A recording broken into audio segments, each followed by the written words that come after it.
শিৱসাগৰ জিলাৰ বাক্সুৰ কটকী কোচ গাঁৱৰ নিবাসী কুমুদ বৰা আৰু মায়ামণি বৰাৰ একমাত্ৰ সন্তান ২৫ বছৰীয়া প্ৰাঞ্জল বৰাৰ দুইটা বৃক্ক বিকল হৈ পৰাত ডিব্ৰুগড় সঞ্জীৱনী নাৰ্ছিং হোমত চিকিৎসাধীন হৈ আছে। প্ৰাঞ্জলৰ বৰ্তমান অৱস্থা সংকটজনক। চিকিৎসাৰ বাবে বহুত টকাৰ প্ৰয়োজন হ'ব বুলি চিকিৎসকে জনোৱাত দুখীয়া মাক দেউতাক উপায়হীন হৈ পৰিছে। মাক দেউতাকৰ লগতে আজি বাক্সুবাসী শোকত ভাগি পৰিছে। কাৰো মুখত হাঁহি নাই। তাৰ অবিহনে যেন গাঁওখনেই আধৰুৱা। আজি প্ৰাঞ্জলৰ হৈ মাক দেউতাক আৰু বাক্সুবাসীয়ে আপোনালোকৰ ওচৰত অলপ সহায় ভিক্ষা মাগিছে। আপোনালোকৰ অকণমান সহায়ে তাক হয়তো সুস্থ কৰি তুলিব। মাক দেউতাকৰ বুকুখন উদং হোৱাৰ পৰা ৰক্ষা পৰিব। কোনো সদাশয় ব্যক্তিয়ে যদি সহায় কৰিব বিচাৰে তেওঁ একাউণ্ট নম্বৰ অথবা ফোন নম্বৰত যোগাযোগ কৰি সহায় কৰিব পাৰিব।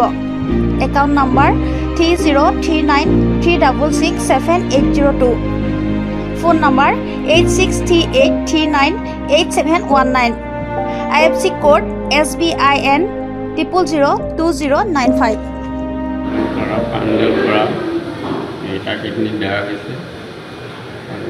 সঞ্জীৱনী ভৌতিকে জীৱন মৰণ বিধিয়ে স্থানীয় বিধায়কক বিল ডাঙৰীয়া অনুৰোধ কৰিছোঁ অকণমান সাহায্যৰ কাৰণে। মুখ্যমন্ত্ৰী ডাঙৰীয়া অনুৰোধ কৰিছোঁ। অসমবাসী ৰাইজ সকলোৱে অনুৰোধ কৰিছোঁ অকণমান সহায় কৰক। নিউজ ডেস্ক ৰিপোৰ্ট, দাসামিনি 24।